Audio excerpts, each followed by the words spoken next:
Hey guys, hope you guys are having a blessed day. Welcome to Lake Stevens Auto Detailing. Today we've got a 2007 Toyota Tundra, and I really like this color blue. It looks really nice. If you guys like this color, let me know in the comments below.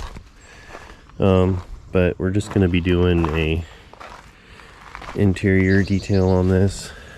The guy just bought it and he wants to get it all cleaned up and safe for his kids.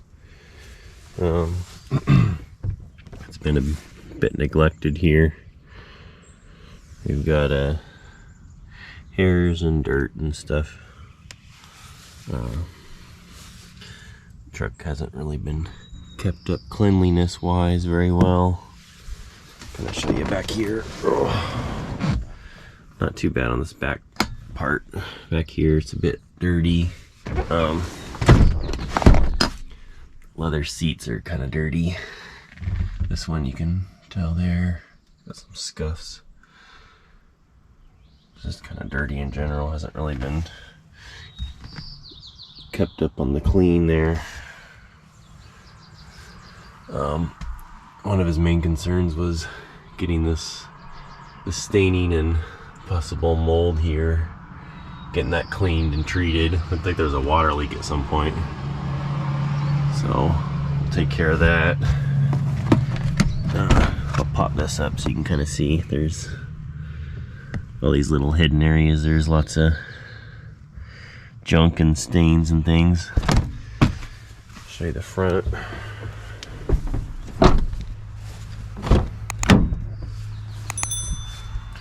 This is pretty dirty and kind of worn out, but definitely need to scrub on that, get it all clean. In here, dirty. Hi, Dad. Here we got the driver's side floor. It's hairs and dirts and stains and things. As you can see here, needs some work. This seat's pretty dirty and a little worn out, so we'll do what we can here.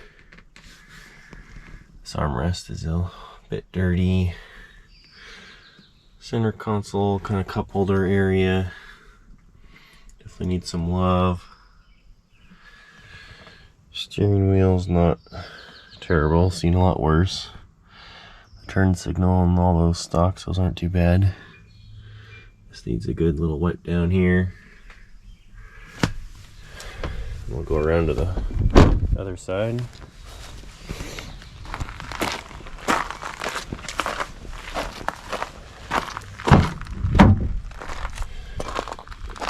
Show you this other back. Oh, we've got hairs and dirt and stuff.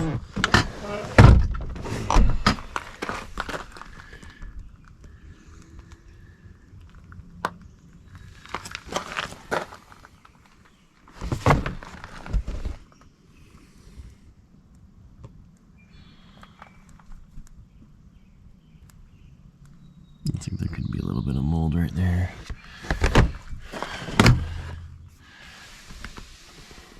Dirty on the back side too. So I'll have to give this a nice scrub. Just kind of dirty in general.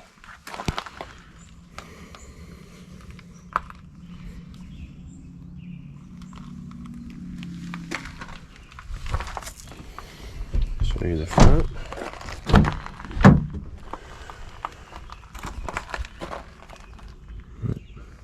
Same deal.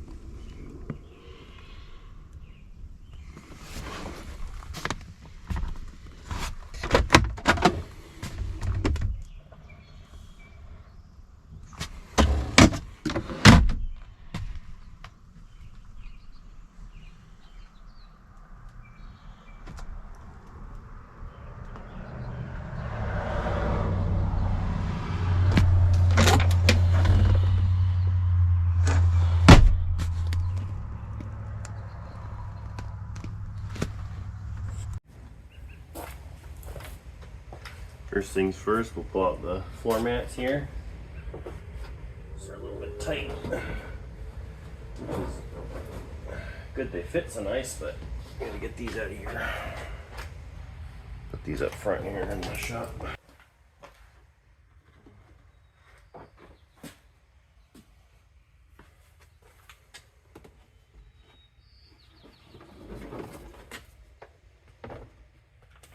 Now that I got these all-weather mats all yanked out of the truck here, we're going to just start doing our first preliminary vacuum, get all the loose debris and stuff sucked out of the truck.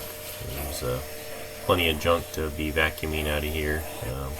Then we can move on to other things, but for now we'll just be moving the seats back and forth, folding the rear seats down, moving them around, getting every little angle that we can to get every little nook and cranny that's kind of been forgotten and neglected over the years. And I don't know what that is. I think it's a little seat belt cushion thing, but it got lost under the seat and forgotten about. So we're just getting rid of any little big chunks that won't suck up with the vacuum, and then vacuuming everything else up, and then we can move on to bigger and better things. But for now we got a good chunk of vacuuming to go. Thankfully the truck seats lift, they're sitting up pretty high, so access is pretty good underneath, including underneath the rear seats, which is nice. Some of the lower sports cars and stuff, it's a real pain to get underneath there. You got to use the compressed air and just a long kind of crevice tool on the vacuum to get as much as you can. But on the SUVs and trucks, you got a bit more room with how the seats are kind of mounted on their brackets and stuff. So thankfully there's pretty good access to get everything here. There was some old pet hair and just pine needles and just a bunch of little junk and stuff, as you can see throughout the carpets. These Toyota carpets aren't the best to vacuum, but thankfully there wasn't a bunch of pet hair, and it was mostly on top, just kind of resting.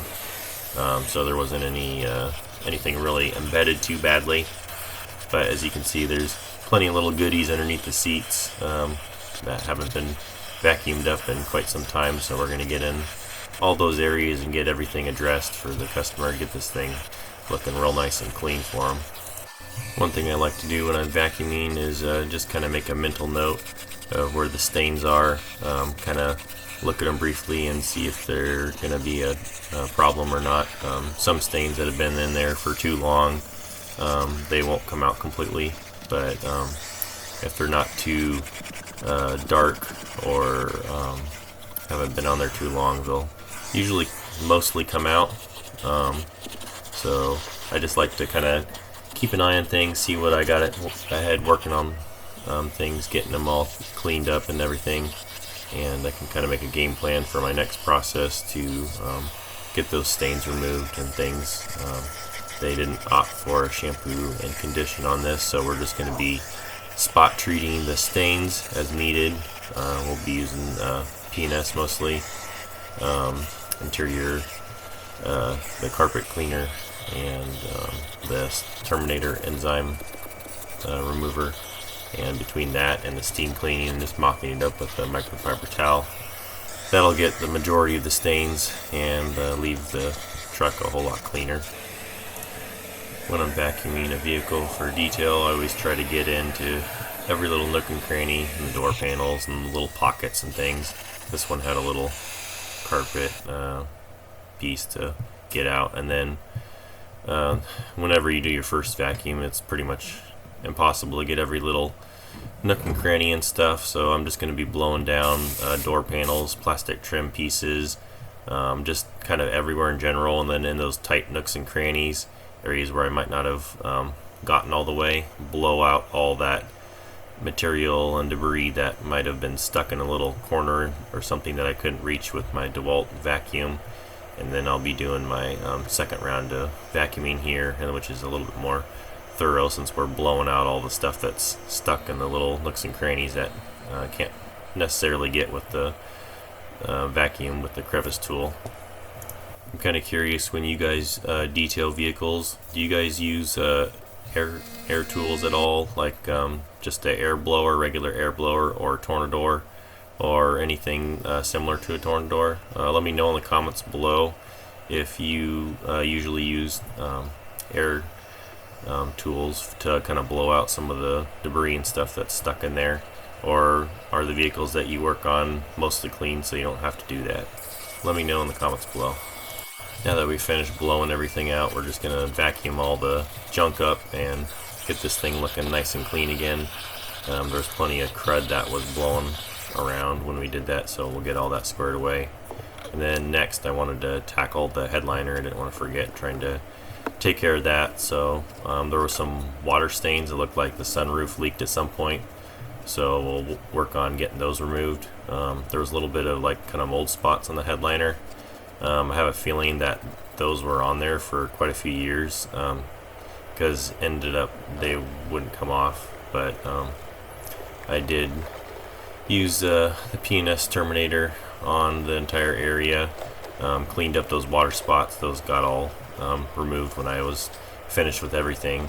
I ended up steaming the little mold spots on there to try to kill the mold, and then I used that antifungal spray and wiped that on the headliner. And then the back passenger seat belt also had some stuff on there, a little bit of mold spots on there, so I steamed that, and then I treated it with the antifungal spray as well to make sure everything's killed off in that area and try to keep things from coming back. So there's quite a few stains throughout the truck. It was not in the best of shape. It had been a little neglected. Not that that was the current owner's fault. He had only had the vehicle for less than 2 days, so he was trying to get a couple of recalls done on the truck, get everything working and cleaned and ready to use for his family and stuff. So we're just gonna do what we can and get this thing cleaned up, get the stains out as much as we can, and kill the mold off. Just get the whole truck nice and clean so it's fresh and able to be used for him, and he'll be happy because he'll have a clean truck on the inside. I really like my McCulloch 1385. The only thing is it does take about 10 or 15 minutes to warm up from not using it at all, and so you just gotta kind of think ahead of time, get that thing plugged in when you're about 10 minutes away from needing to use it. If you're in the middle of vacuuming and you're on a 15 amp circuit, well then you're kind of SOL, and you just got to plug it in when you're done vacuuming so you don't overload the thing and trip the breaker. But for the most part, it's not too much of an issue, but it might be nice to have a smaller steamer just for little spot cleans. This thing's got plenty of power. Once it gets up to temperature and pressure, it's got plenty of go juice to keep on going for as long as you need it, as long as you don't run out of distilled water. But a smaller steamer might be nice for just little spot cleans, like in cup holders where there's gunk and stains you need to blast out and you can't just wipe it out because it's been stuck on there, or if there's pieces of gum or gummy bears stuck on all-weather mats or floor mats and you just need to do a little spot cleaning. A smaller steamer might be good for that, especially if it only takes 1 to 3 minutes to warm up. Something like that might be good to look forward to buying in the future, for myself, or even for you guys if you just got small little steam jobs where you need it. This particular area was a little bit more problem area. Just there's so much foot traffic and everything that I had to go over it with the steamer and the chemicals a couple times, and then I got it as much as I could. There wasn't any more stain coming to the surface, so we got everything looking way better. And now we're moving on to wiping on the plastics and door panels and getting the rest of the truck looking nice and shiny clean here.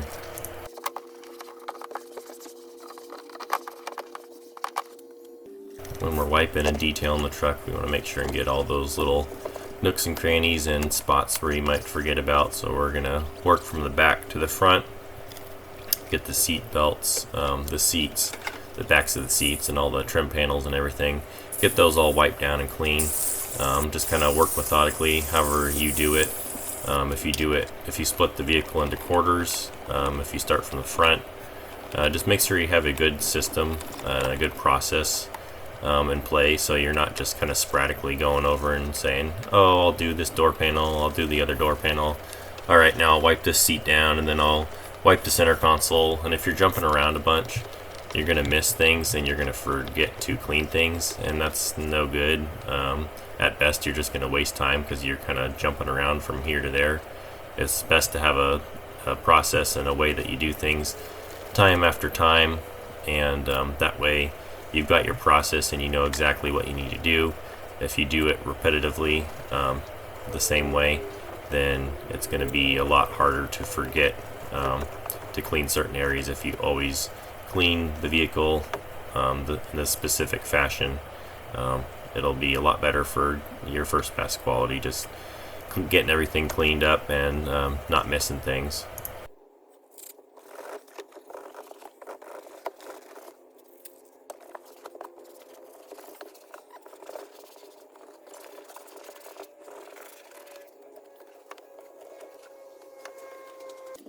These seats weren't too bad, the back of the seats in particular, but we're going to get everything wiped down and get it all nice and clean.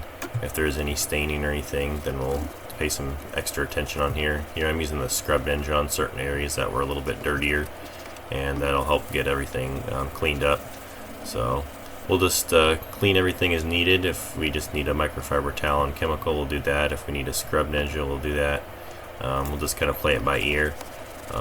This driver's side seat was kind of worn down, so I don't really want to use a steamer on it to break down, especially with it being getting closer to almost 20 years old. Not sure if the leather's been dyed or not, and the customer just bought it, so he wouldn't really know the history. So we just want to use processes that are going to be least invasive to any particular thing that's been done to the vehicle that we don't know about, and just assume it's been certain areas have been re-dyed for the leather, and just play it safe, get it as clean as possible. This center console area, cup holders were fairly dirty, so I try to remove any plastic little liners or cup holder pieces that come out. Remove those. That helps it get better clean, a nice deep clean on there. And then we'll get in there with the steamer, scrub brushes, microfiber towel, just whatever, toothbrush sometimes to get into the little nooks and crannies, whatever we need to get this thing looking right, because it's fairly dirty, and we just want to make sure and do a good job and get this thing completely cleaned up.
So I'm all done with this Tundra. Got this thing all nice and clean.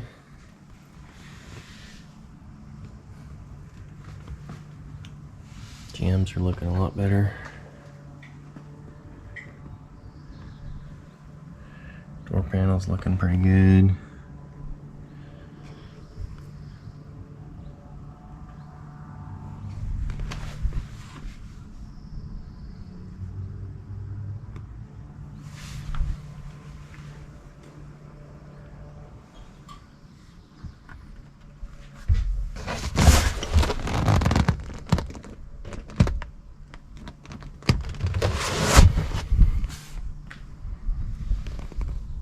Nice and clean.